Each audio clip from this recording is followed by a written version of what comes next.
Hello guys, welcome back to our YouTube channel. Para sa latest update po natin, guys, shoutout po kay Janiel De La Cruz.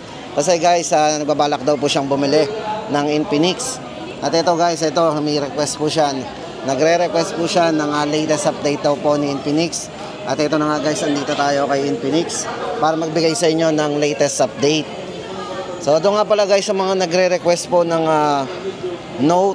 Note 50 series. So yun, parang dito guys sa kanilang store ay wala pa ring lumalabas. Abang-abangan po natin ang Note 50 series ni Infinix.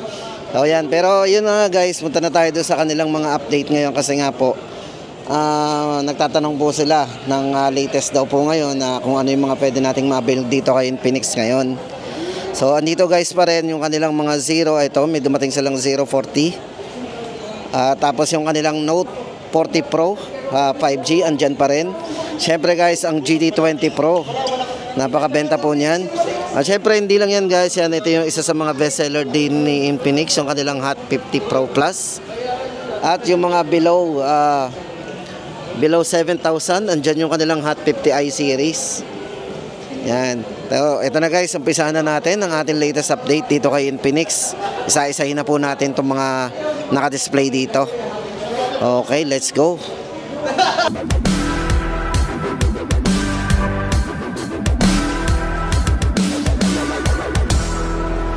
Eto guys, unahin na natin ang kanilang GT20 Pro. Guys, sa mga ito, mabenta pa rin po ito ngayon kay Infinix guys Kasi kung gaming phone lang din ang hanap natin, tama-tama sa inyo ang kanilang GT20 Pro.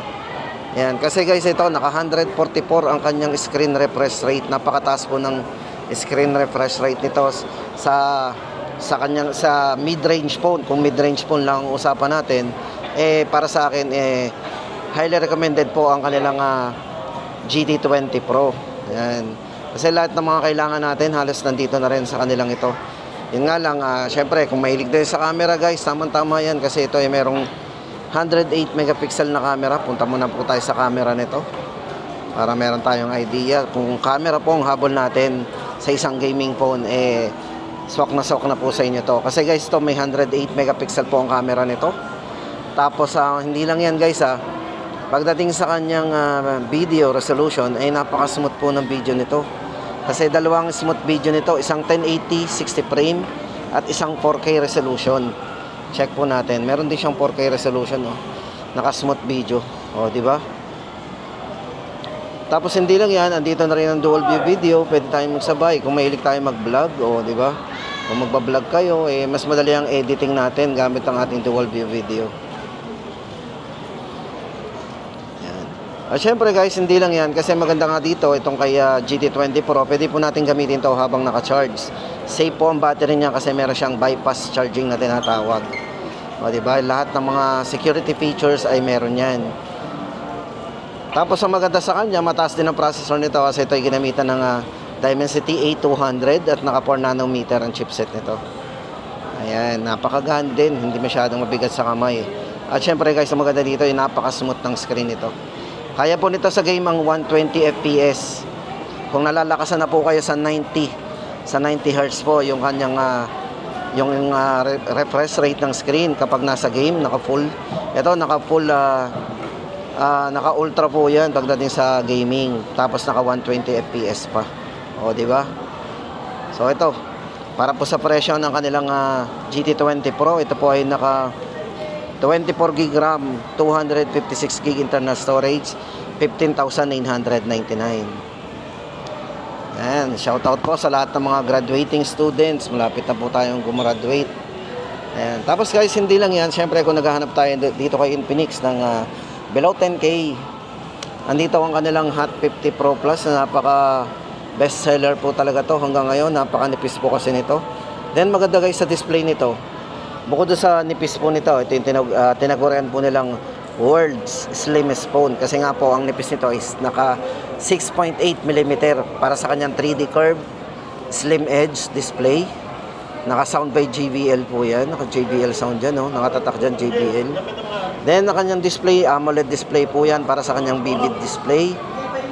Meron din siyang 5-year of fluency protection. Siyempre, yan ay para sa mga sa splash resistance So ayan, sir, makaka-survive yan sa mga splash.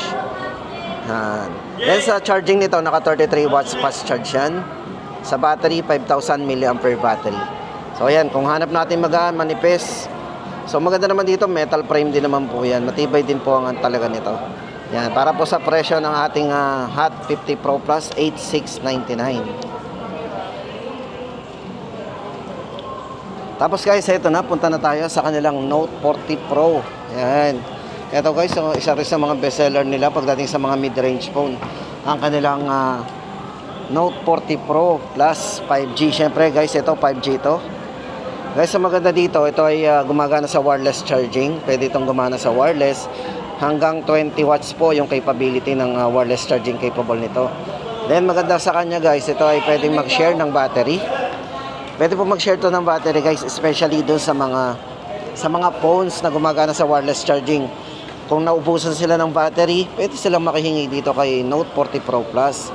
Kasi meron po siyang tinatawag na try po natin yung battery, pwede tayo mag-transfer ng battery. Dito po sa setting, check po natin. Type nyo lang po ang bypass. So bypass charging, meron din siyang bypass charging. Andito po yung reverse, yan reverse wireless charging, kung saan pwede po nating makitap dito yung mga wireless charging na cellphone at iba pang mga gadget. Diba? Sa likod po yan, itatap dyan. Then ito mga guys, maganda dito, napakabilis mag-charge. 100 watts na po ang charging capabilities nito. Sa camera, hindi na rin pahuhuli kasi ito ay merong 108 megapixel na rin na camera. At kung video naman pong pag-uusapan natin dito, ay meron na rin itong smooth video na 1080, 60 fps. So hindi nagbablur ang niyan kahit medyo gumagalaw ang kamay nyo. Napaka-smooth. Sa front, ganun din. Pwede rin natin gamitin pang video kasi ito ay may naka 1080, 60 fps din. O, diba? Yan ang maganda dito kaya Note 40 Pro Plus 5G. Then, ang processor na ginamit dito is Dimensity 7020 5G.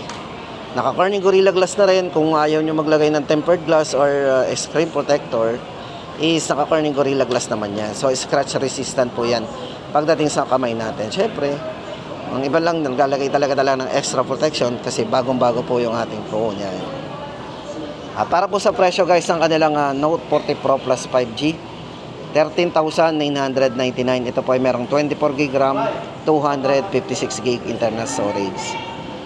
Tapos guys, ito naman para doon sa mga nagtatanong at naghahanap po ng naka-sale. Ito, dito kay Infinix, andito yung kanilang 030 5G. Ito guys, ito dati itong mga 14,999. Ito po ay merong 21GB maximum RAM, 256 internal storage.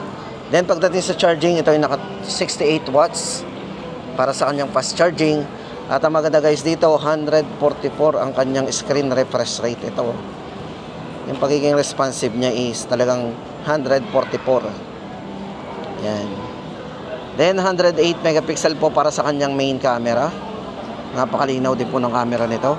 At ito pong si 030, no need na po nating umatras.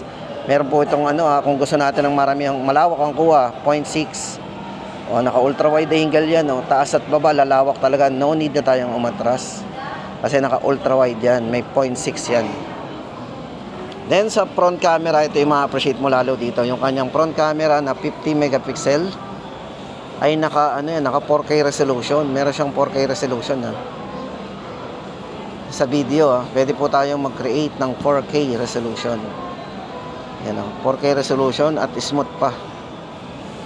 Kung gagamitin natin pang video ang front camera nito, kumpara nyo po yan sa ibang mga camera. Pero maganda dito, mura na. 10,999 na lang. Ito pong si 030. Yung nga lang guys, very limited na. Pero no worry guys, kasi may lumabas naman si Infinix na 040. So ito na po yung upgraded na pumalit po doon sa 030.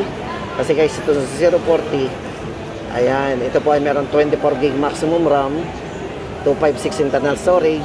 May isa din po itong variants 512GB. Ang presyo po nila 1,000 lang ang difference. So ayan, naka JBL sounds na rin. Ito guys, naka front and rear 4K vlogging camera po yan. para po tayo yan, para sa kanyang Pro Stable video capabilities. Tapos guys, ang maganda dito kay 040, yan po ay naka Dimensity A200 na rin, para naka GT na rin ang processor niyan. At ang maganda sa kanya, nadagdagan po yan, gumagana na po ito sa wireless charging capable. Yan, pwede na pong pang wireless yan.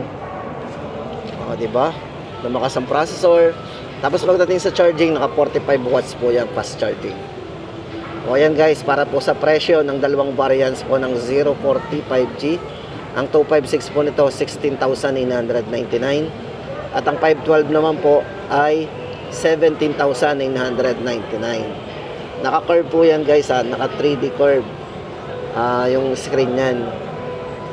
Yan po yung dalawang variants. Tapos guys, ito naman ang kanilang Note 40 5G guys. Kung naghahanap tayo ng malaking internal storage din, pero 10,000 lang oh.